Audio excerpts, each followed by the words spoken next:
suffisamment pour savoir ce que ça fait quoi.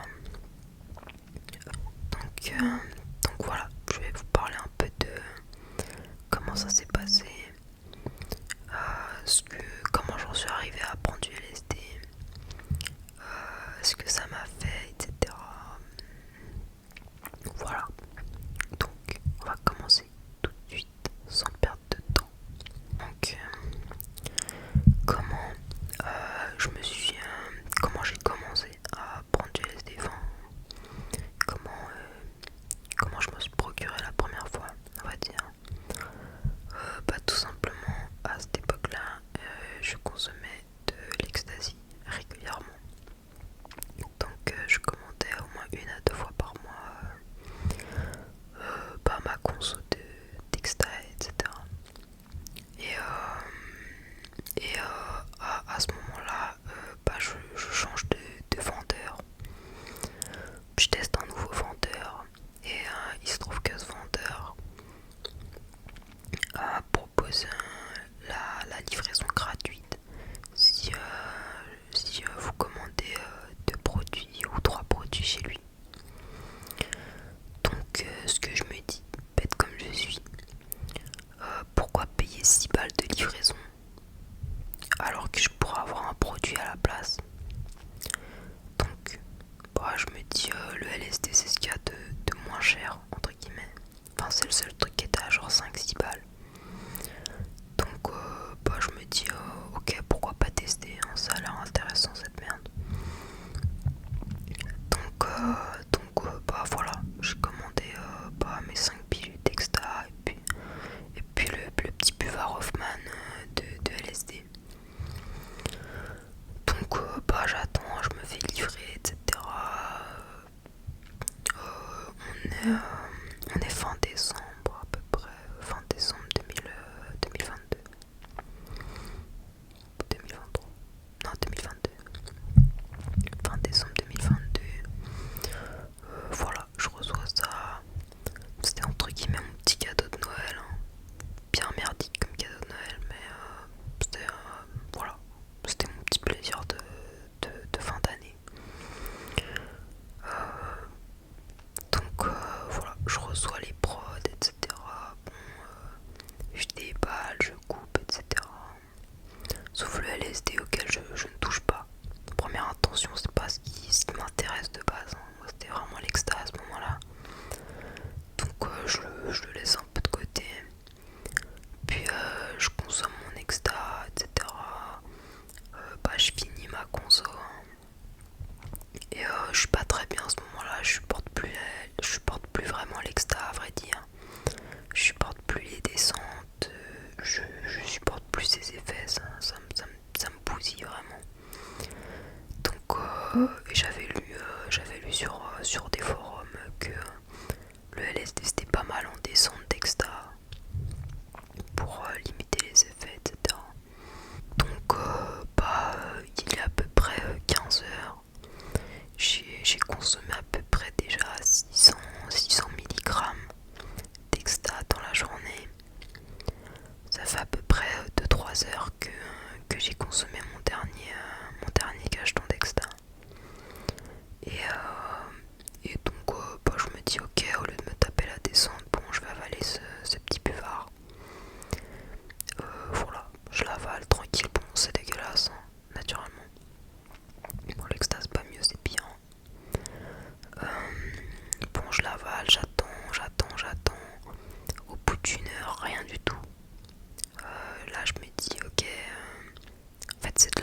reste comme ça pendant plusieurs heures, hein. Vraiment, le LSD ça dure très très longtemps comme drogue. C'est vraiment fou.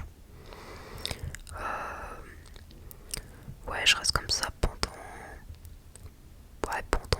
bien 6 heures, hein. 6 heures après, 6 heures après, je suis complètement à l'ouest. Je suis vraiment complètement perché. Je commence à vraiment perdre pied en fait. Je perds vraiment le contact avec la réalité. Je commence à pleurer. Je suis même pas triste, hein, mais je commence à pleurer. Je parle à Dieu. Je suis persuadé que je parle à Dieu. Euh, je suis vraiment complètement à l'ouest. J'ai du mal à marcher, j'ai du mal à garder les yeux ouverts. Enfin, je suis vraiment loin quoi. Ouais, donc au bout de ces 6 heures vraiment de trip assez intense, je ne redescends pas du tout. Non, non, ça ne se passe pas comme ça avec le LSD. Moi j'avais lu que ça durait 8 heures à peu près. C'est pas tellement vrai. Enfin, ça dépend des cas, hein. Le plus grand en tout cas, ouais. Ça dure 8 heures je pense, hein. 6-8 heures, ouais. Voilà, comme je vous ai dit, je suis vraiment, je perds complètement pied au bout de 6 heures. Vraiment, je suis fatiguée. J'avais jamais pris une drogue qui durait aussi longtemps. Moi, j'étais habituée à des drogues pas assez furtives, quoi, avec des pics assez intenses et puis une chute vraiment violente. Mais voilà, j'étais pas habituée à une drogue comme ça qui dure aussi longtemps. Donc, ouais, faut savoir aussi que le LSD ça peut durer plusieurs jours, où vous pouvez en prendre et ne rien ressentir sur le coup, même dans les 24 heures. Et genre 48 heures, 72 heures après, vous pouvez être en plein trip, être complètement à l'ouest.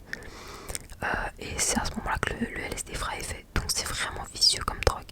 C'est très très dangereux. Surtout si on est en âge de conduire, etc. C'est vraiment très très risqué. Il y a plein de gens qui ont eu des trips comme ça sur la route. Et c'est vraiment très inquiétant.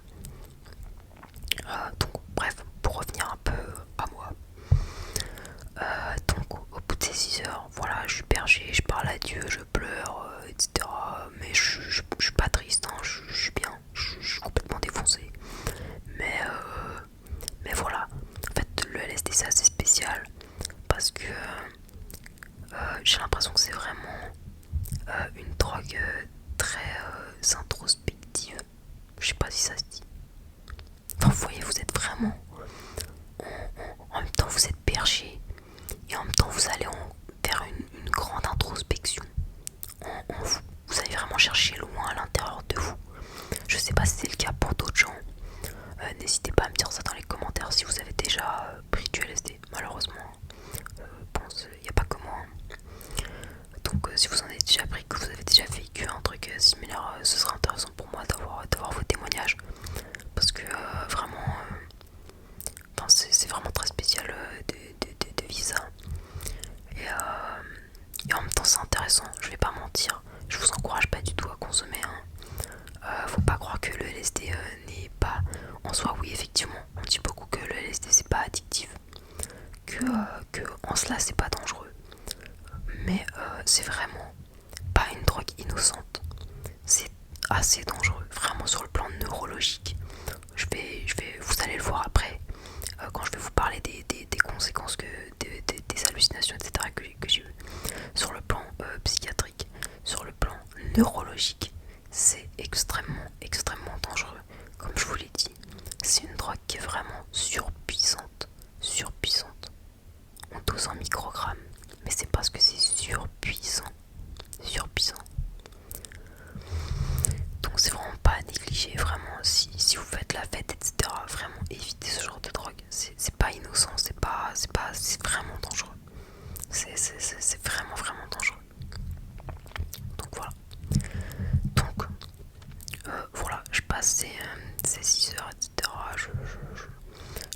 triper, mais je commence à bader un peu, vous voyez. Je commence à partir dans des délires mystiques. Comme vous l'aurez compris, quelqu'un qui parle à Dieu, c'est quelqu'un qui est complètement sincère. Bon, même si on peut croire ou ne pas croire, hein, mais bon, voilà. Même quand tu pries, tu parles pas à Dieu à voix haute et tu chiales pas ta race. Voilà. J'étais en plein délire mystique. Je suppliais Dieu de me pardonner, de pardonner tous mes péchés, voilà, je disais moi, pauvre pécheur, etc. Bon, rien de vraiment tordu pour quelqu'un qui prend du LSD, hein, vous allez me dire. Mais bon, voilà, ça commence à tourner au mystique. Et c'est généralement là que ça devient un peu dangereux. En tout cas, c'est pas bon signe. Hein. Donc, voilà, le temps passe, je suis fatigué, j'ai beaucoup pleuré, donc je suis encore plus fatigué. Ce qui était vraiment, c'est pas quelque chose que je regrette, parce que étonnamment, ça faisait des années que j'avais pas chialé en fait. J'étais assez dénué d'émotions, et pour le coup, bah, ça m'a vraiment connecté à mes émotions pendant un instant. Pensez évidemment pas à faire. Hein. Allez chez un psy si vous voulez apprendre à gérer vos émotions. Vraiment, ça vous coûtera bien moins cher, je vous assure. Même si 150 balles la consultation, ça fait mal au cul. Je vous assure qu'une consommation de LSD ou de drogue en général, ça coûte bien plus cher. Que ce soit physiquement, mentalement et financièrement. Donc, je m'égare un peu. Voilà. Je m'endors au bout d'un moment. Au bout d'un moment, je m'endors. Épuisé tout simplement par la drogue. Hein. J'ai pris un peu de Xanax pour me détendre. Parce que voilà, je sentais que ça devenait un peu anxiogène. Donc, je sais que le stress, l'anxiété, le LSD, ça fait pas bon ménage ensemble. Hein. Voilà, donc je suis un peu angoissé, donc je prends 3-4 Xanax, hein. C'est du 0,25 à l'époque. Voilà, donc ça me calme un peu, hein, parce que je commençais vraiment à tourner en rond, à commencer à psychoter, etc. Donc ça me calme un peu, ça m'apaise, j'ai beaucoup chialé, donc je m'endors. Sauf que ça s'arrête pas là. Hein. J'aurais pu faire de doux rêves et voir des éléphants roses tout gentils ou aller doucement dans le monde des bisounours, mais pas du tout. Pas du tout, pas du tout, pas du tout. Ce qui se passe, c'est que je m'endors. Jusque là tout va bien. Quelques heures plus tard, genre 2 heures après, je me réveille. Mais là je me réveille vraiment pas agréable comme réveil, hein, pas sympathique du tout. Donc voilà, donc je me réveille de façon assez violente. Je me réveille, je suis en sueur. Et en fait, je suis en plein délire en fait. C'est-à-dire que je pense que j'ai été réveillée par le délire en fait. C'est les hallucinations qui m'ont réveillée, j'ai l'impression. Je sais pas si c'est possible. Mais voilà, c'est comme ça que je pense l'avoir vécu. Et en gros, à ce moment-là, ça commence gentiment, enfin c'est pas trop choquant au début. Au début c'est genre des petits points, des petits points que je vois sur mon mur blanc. Et plus je regarde, plus il y en a, plus il y a de petits points noirs. Et ça forme comme vous voyez les nuées d'insectes, d'abeilles, de mouches, ce que vous voulez. Et bah ça forme comme une nuée. Et plus je la regarde, plus ça bouge. Ça commence à bouger un peu à gauche, à droite. Et d'un coup, ça commence à venir vers moi. Ça me fonce dessus. Je sais que c'est des petits points. Que c'est pas réel. Je sais à ce moment que c'est pas réel. Parce que, sans trop rentrer dans les détails, mais bon, dans ma vie,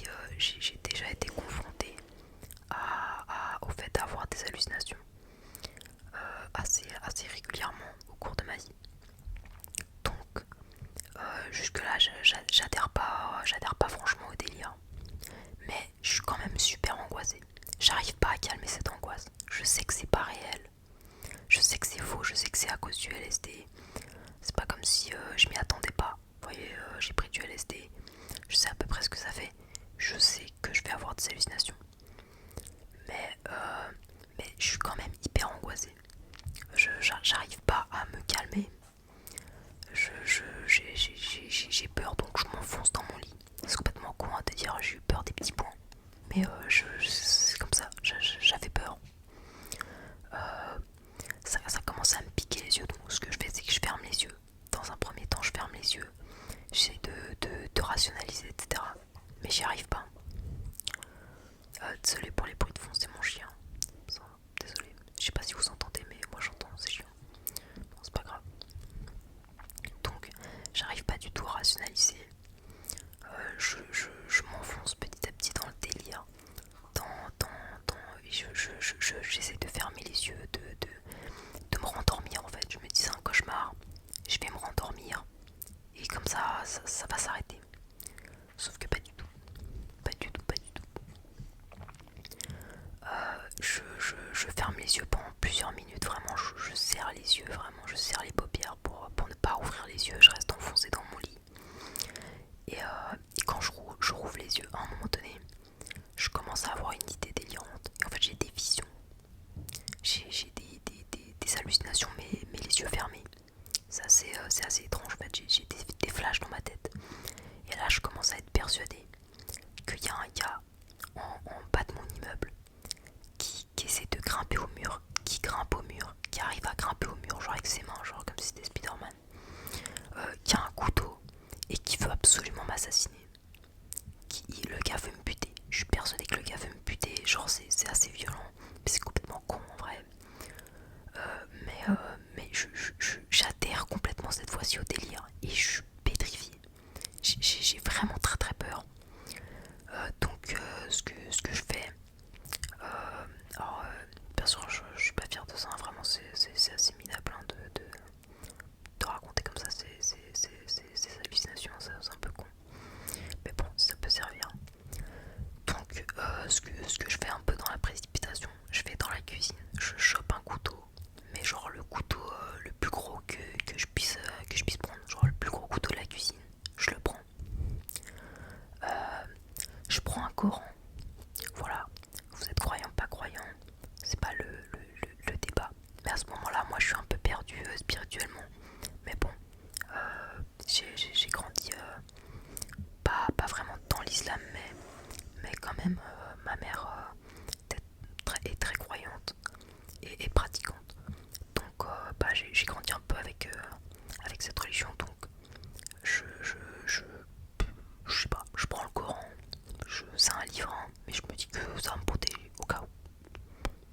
Je me dis que si je meurs, au moins je meurs avec le Coran. Même si bon, j'ai pris de la drogue, donc clairement le paradis c'est pas pour moi.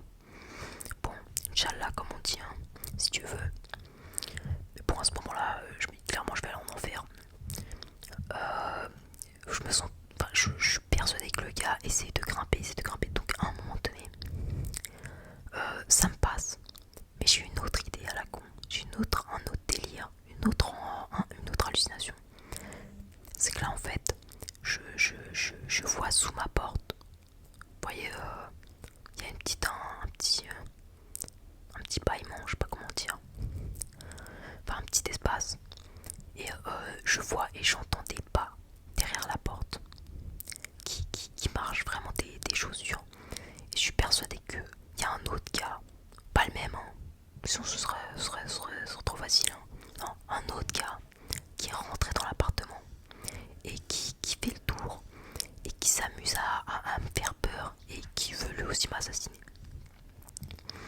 Et donc à ce moment-là, j'arrive pas du tout. Je m'enfonce dans mon lit, j'essaie de pas bouger, de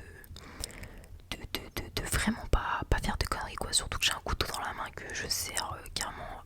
Le lendemain matin, j'avais la marque du couteau, de la poignée du couteau dans la main parce que je l'avais serré tellement fort pendant des heures que bah voilà, j'avais la marque.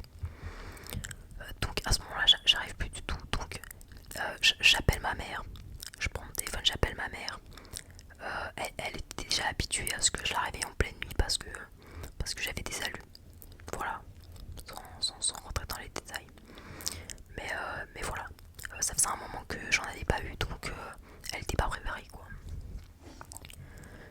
Donc je la réveille, elle vient, elle ouvre la porte, je serre le couteau comme si c'était elle qui allait me tuer. Vraiment, je la menace avec le couteau, je dis avance pas, avance pas, avance pas, m'approche pas, m'approche pas, m'approche pas. Voilà, je lui dis qu'il faut qu'on fasse le tour de toutes les pièces de l'appartement, de tous les placards, de derrière toutes les portes, etc. De bien verrouiller toutes les portes, toutes les fenêtres, etc. Vraiment, elle comprend pas du tout, ce qui se passe. Hein. Je la réveille en pleine nuit, elle est dans le coltard, elle comprend pas du tout ce qui se passe. Mais bon, voilà, quand même, elle me suit un peu. Bon, elle essaie de me rassurer, de me dire mais non c'est rien, va te recoucher, y a rien, comment tu veux que quelqu'un rentre, etc. Mais moi je suis persuadée que le type il peut passer entre les murs, tu vois. Je suis tellement perché que... Enfin voilà quoi. Donc voilà, elle continue à me rassurer, à me demander de poser le couteau. Je dis non, non, je pose pas le couteau, je veux pas mourir. Bon, elle commence à me dire tu veux que j'appelle les pompiers, etc. Je dis non, ça va pas ou quoi, les pompiers, si tu fais ça, je me tue. Enfin, je suis vraiment complètement à l'ouest. Donc je lui dis si t'appelles les pompiers, je me fous en l'air, vraiment. Je me tranche la gorge. Bon, âme sensible s'abstenir, hein, c'est vraiment pas joyeux hein, ce que je raconte. Voilà, donc voilà, elle continue à essayer de me convaincre, à essayer de me rassurer. Elle me lit un peu de Coran, elle fait, je sais pas trop comment ça s'appelle, mais fait une genre de prière sur ma tête. Enfin, si vous êtes musulman, peut-être vous savez ce que c'est, je sais pas. Bon, en gros, voilà, elle essaie de me rassurer, de rationaliser, etc. Je pose le couteau, je finis par poser le couteau. Elle me dit retourne te coucher, etc. Va dans ton lit, même si tu dors pas, lis un peu le Coran. Tu risques rien, genre voilà. Bon, comme elle est croyante, tu vois, elle me dit voilà, t'es sous la protection de Dieu, donc il peut rien t'arriver. Même si évidemment elle comprend pas du tout, mon délire. Hein. Je suis complètement à l'ouest et quand t'es pas défoncé, tu peux pas comprendre. Hein. Mais bon, comme elle était un peu habituée à mes turpitudes, on va dire, voilà, elle réagit pas trop mal, on va dire. Donc voilà, je m'enferme à clé dans ma chambre. Effectivement, j'essaie de lire un peu, hein, de lire un peu le Coran. Bon, ça me rassure pas du tout. Je suis toujours persuadée que quelqu'un va essayer de me tuer, mais je me suis armée. Cette fois-ci, j'ai rajouté une paire de ciseaux au cas où. Voilà, j'avais le Coran ouvert, posé sur ma poitrine. J'étais vraiment recroquevillée dans mon lit, genre au fond de mon lit, enfin limite en position fétale quoi. Le Coran sur le torse, un couteau dans la main gauche, la paire de ciseaux, ouais, les ciseaux, enfin, vous avez capté, les ciseaux dans la main droite. Je suis préparé. Je me dis si on m'attaque, alors que je suis éclaté au sol, hein, clairement. Je suis en position fétale dans mon lit et je pense que je suis un guerrier. Mais bref, je me dis je suis préparé à l'attaque. Et voilà. Je me convainc comme ça. Je me prépare, je me dis que ça va passer. Je sais quand même que c'est des allumés. Je peux pas ne pas adhérer. C'est trop fort. Et ça me paraît trop réel. C'est trop bien. C'est chelou, hein. Les hallucinations, c'est vraiment très impressionnant. Je sais pas si l'un de vous en a déjà eu ou en a. Mais si vous en avez jamais eu, faut vraiment comprendre que c'est vraiment très impressionnant. C'est très prenant. C'est-à-dire que même si on est quelqu'un de rationnel, d'intelligent, d'à peu près stable. Bon, déjà, quand on a des hallucinations, naturellement, c'est qu'on n'est pas tout à fait stable. Mais imaginons que vous soyez quelqu'un de pas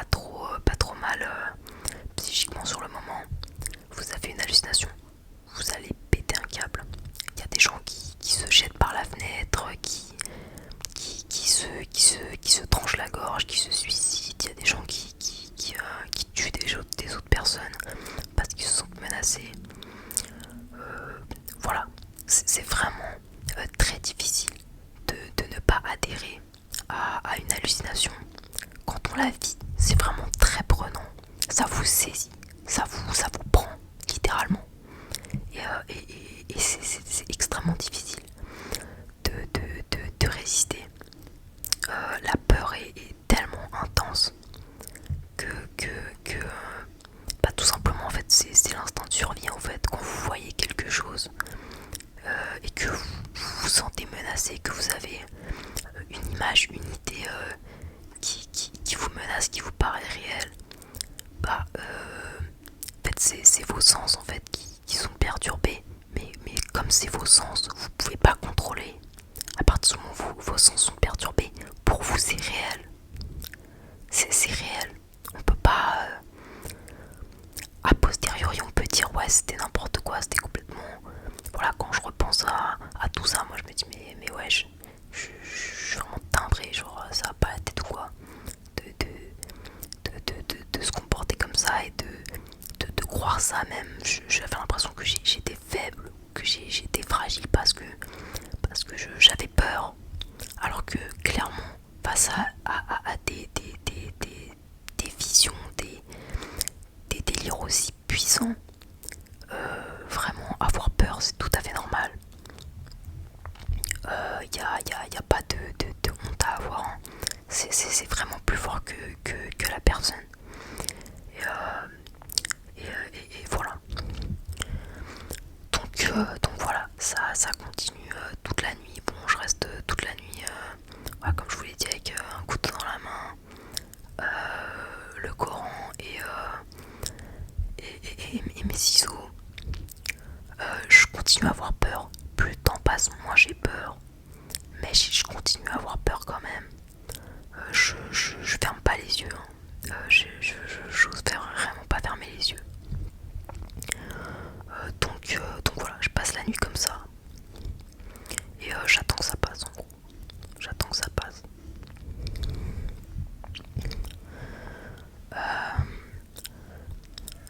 Bon, suite à ça, vraiment, au petit matin, je m'endors. Vraiment, je dors peut-être une demi-heure. Parce que j'avais un rendez-vous chez le médecin très tôt, le lendemain, enfin le jour même du coup. Genre je m'endors à 5h, je me réveille à 6h quoi, à 5h30, 6h. Parce que je dois partir super tôt quoi. Donc jusque là je me dis, quand je me réveille je me dis ok c'est passé, c'est terminé, j'examine tout, je revis en fait le truc, je fais le tour de tout ce qui s'est passé du moment où j'ai pris le buvard de LSD jusque toute la nuit où j'ai eu des hallucinations. Voilà, donc voilà, vraiment je me sens bête quand je me réveille, je me dis mais je suis totalement stupide.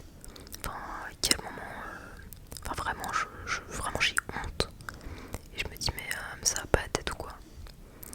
Et effectivement ça n'allait pas, hein. Et voilà, du coup bon, je vais chez le médecin, je me dis jusque là bon, ça a l'air d'être dissipé, ça a l'air d'être fini. Voilà, les hallucinations sont passées, en tout cas les plus violentes. Après je me rends compte, je prends le bus très tôt le matin, donc il fait nuit. Et le jour se lève au fur et à mesure du trajet. Et là je regarde le ciel et j'ai les larmes aux yeux. J'ai les larmes aux yeux tellement je trouve le ciel incroyablement beau, incroyablement éclatant. Il est violet, orange, rose, mais vraiment extrêmement éclatant. Et je me dis waouh c'est cool, c'est incroyable. Genre et je vois tous les autres gens sur leur téléphone et je me dis mais comment ils peuvent être sur leur téléphone à être la tête dans le guidon alors que le ciel est genre incroyable. Voilà, genre je trouve le ciel incroyable, etc. Mais j'ai l'impression que c'est normal, hein. Je me rends pas bien compte qu'en fait la drogue n'est pas du tout dissipée. Elle s'est un peu atténuée naturellement, hein. Ça fait quand même pas 24 heures mais au moins plus de 12 heures que je suis complètement défoncé. Donc ça c'est dissipé, hein. Mais il y a quand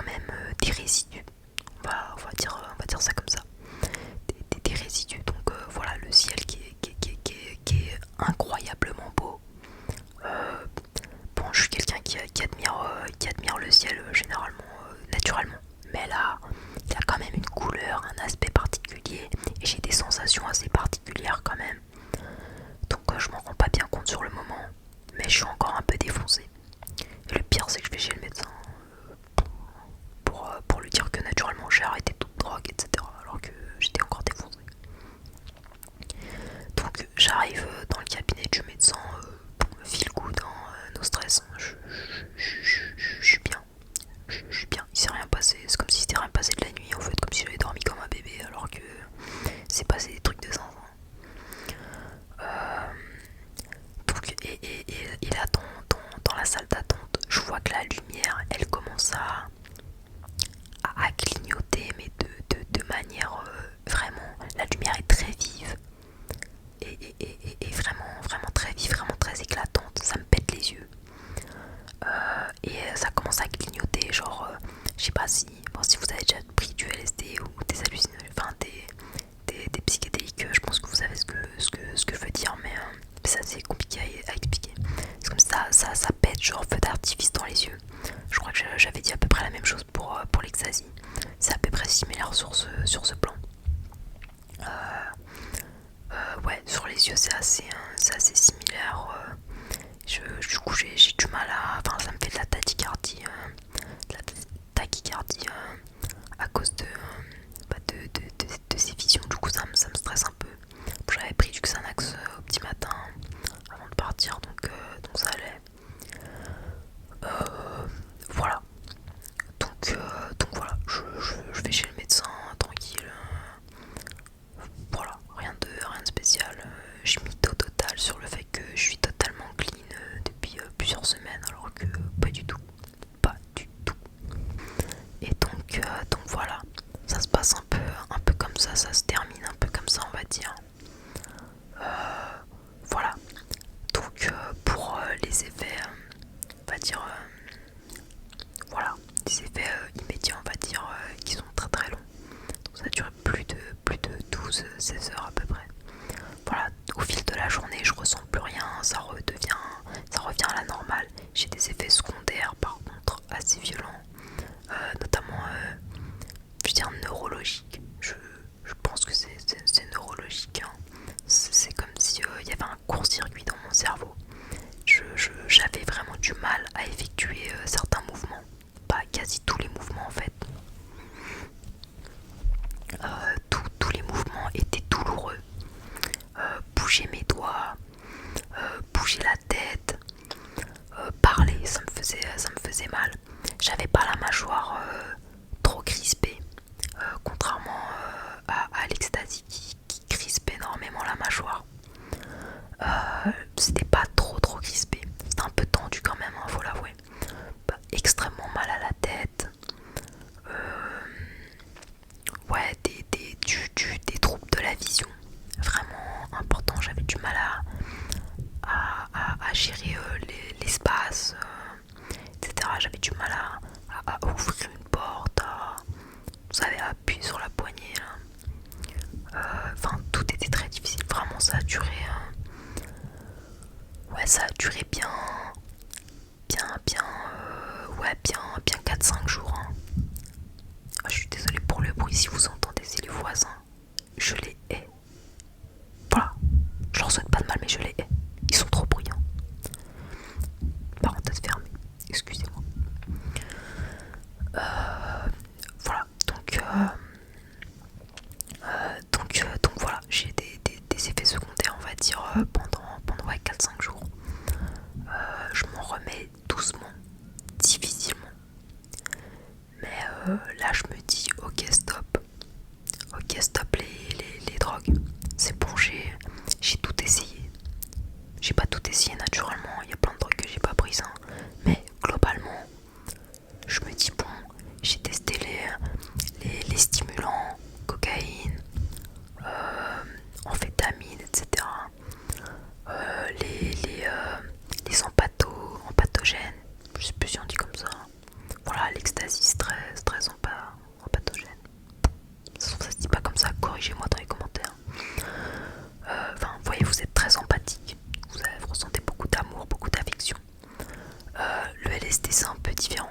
Donc c'est vraiment un psychédélique pur, contrairement à l'Exta, qui est un psychédélique, mais en même temps qui est assez spécial. Enfin, c'est vraiment un mélange entre un stimulant et un psychédélique.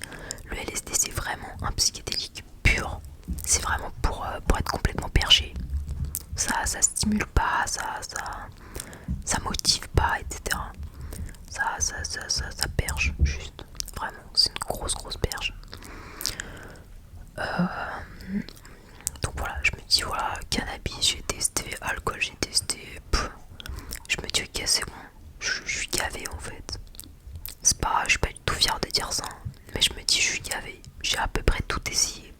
de me soulager. Et en fait, naturellement, je sais que tout ça est totalement illusoire. Je mets ma vie en danger pour quelques minutes ou quelques heures, en l'occurrence avec le LSD, de soulagement. Même si vous l'avez compris, c'est pas du tout un long fleuve tranquille, hein, une consommation de drogue. Il y a toujours du positif, si on peut appeler ça comme ça, hein, et du négatif, du très très négatif, du très néfaste, du très sombre. Et, et voilà, tout a des conséquences naturellement dans la vie. Donc là, j'ai vraiment une grosse prise de conscience. Et je me dis, vas-y, stop, t'as fait trop de merde dans ta vie. Et la prochaine étape, clairement, c'est la mort. Est-ce que j'ai envie de rester berger toute ma vie? Clairement pas. Même si la vie bah, je vais être honnête, hein, la vie, c'est pas quelque chose de facile. Pour moi comme pour plein de gens, hein, naturellement. Mais même si je kiffe pas l'existence en soi, j'arrive pas à l'aimer plus que ça et à m'y attacher, donc j'essaye de m'évader par la consommation de stupes. Mais voilà, à ce moment-là, je me dis, ouais, c'est mort, c'est trop pour moi. Je gère rien du tout de toute façon. Il y a des gens qui arrivent à consommer modérément. Bon, voilà, il y a des gens puissants comme ça qui arrivent à consommer un peu tout en modération. C'est pas mon cas. J'ai pas les gènes pour, j'ai pas la mentalité pour. C'est tout ou rien. Donc dans mon cas, ce sera rien. Voilà, ce sera la vie réelle. Donc voilà pour cette petite vidéo qui est peut-être un peu longue, assez brouillon, hein, c'est assez brouillon hein, comme d'habitude, hein, vous savez de toute façon, je suis une galère de toute façon. Si vous cherchez des trucs cohérents, c'est pas chez moi que vous allez le trouver, désolé. Voilà, donc voilà pour cette troisième vidéo témoignage. Bah, je pense que ce sera la dernière, hein. Je vais pas vous gaver avec ma vie de merde pendant 100 ans. Néanmoins, dites-moi dans les commentaires si vous avez des questions, si vous avez, si vous avez des choses. Encore mon chien. Si vous avez des choses à ajouter, si vous avez vos expériences personnelles aussi à partager, ça peut être bénéfique pour tout le monde. C'est important qu'on fasse tous un peu de prévention à notre manière. Même un petit commentaire, ça peut peut-être dissuader quelqu'un ou calmer en tout cas quelqu'un. Voilà. Voilà, donc pour cette vidéo, ce sera tout pour moi. Je vais voir au montage si c'est vraiment totalement tordu ou si y a un semblant de cohérence dans mes propos. J'en suis pas convaincu, personnellement. Mais bon, ce sera ce que ce sera, hein.